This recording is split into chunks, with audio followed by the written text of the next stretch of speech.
I'm trying not to get stabbed in the neck with this clamp, but I've got this floor-to-ceiling cabinet built in, roughed out here. I wanted to hide the gas takeoff.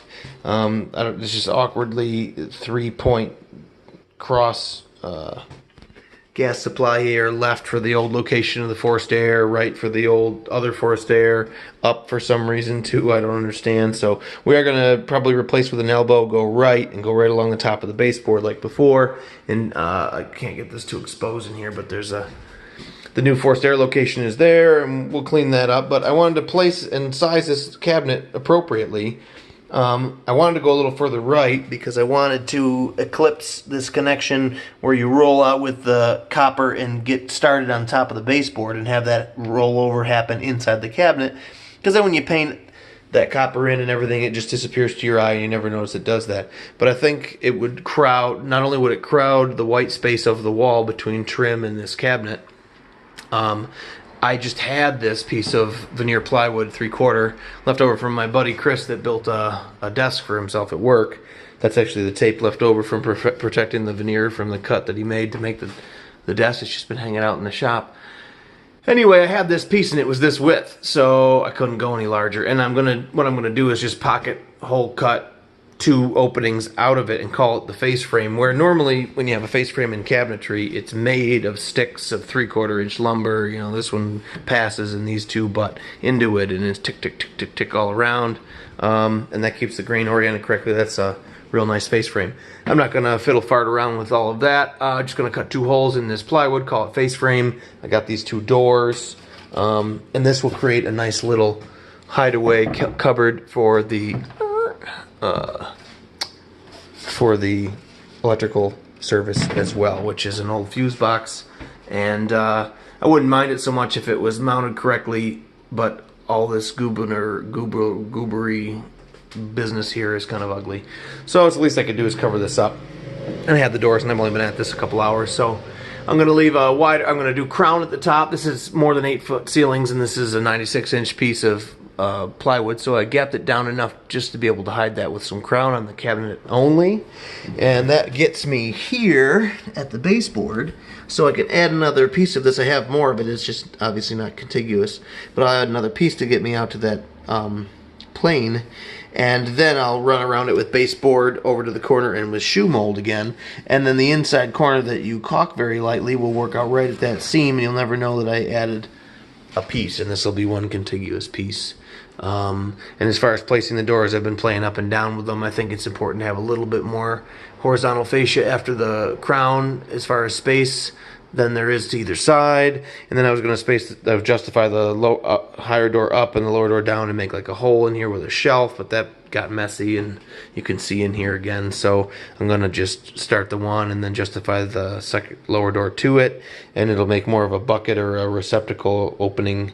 When you open this up, there'll be a down and in sort of space with that stuff in there too, but you could leave the potatoes and onions in there, or you could lock a kid in there, or you could put the kitchen garbage in there. I kind of had that to make sure that it would fit there. So that's where that is. And we got the patch rocking and rolling over here where the heater came out of. This is some more recycled material. I had to wander all around, but I found something that worked out to the exact thickness of the lath here, so that's like swing. Real nice, and it's all real nice up there. I'm playing with a 48-inch cross-cut piece of drywall. I had no choice without going to buy a sheet. I don't know whether I want to I need it to reach 49.5 here, and then the chair rail goes to the wood, and then the wainscot board goes below. It doesn't quite get there, so I'm trying to decide whether I want the 2 inches to fill down here where you normally have a horizontal drywall seam, or I want it at the top. And the drywall doesn't quite roll into the surface of that perfectly for whatever reason. This place is funky, so we got that to figure out. I did get a couple laminate tiles, 1, 2, glued back down with contact cement. That came in smooth. I think the colors will get tied together. This is cruddy and wasn't mopped, so we do a couple passes with the pine saw, because that's the power of pine saw. We will, it's not designed to, but the crud water I think will equalize the tones, and you'll never know that was disturbed, and hopefully this will go just as smoothly. So we got that going. We got to a point out here with the trim where we ran out. I think I have, there it is, like 2 or 3 little 12 or 18-inch pieces left. I'm gonna have to get a stick. I didn't quite make it. I gotta make him, and I gotta make him, and I gotta make him down at the end of the hallway, but I forgot, or I didn't forget, I only just remembered that I don't want him in there until I get the wall in place, otherwise I just have to rip him back out again. So I made the bathroom the priority, which it continues to be the flagship room. I'm trying to get this done first. So we got the molding, that needs a little bit of help and a little bit of caulk, but the rest of all of the molding in here has been coped, caulked, filled, and then I wanted to move the water supply and drains out of the floor, which I did previously, but I also wanted the toilet supply water not coming through the floor. I just think that when you guys tend to stand and rock a piss, it just being on the floor, I just as soon as it come out of the wall and supply water to the toilet. Cleaning around the toilet's easier. Everything's just better. I don't know why everybody insisted on coming up through the floor with these things in the past.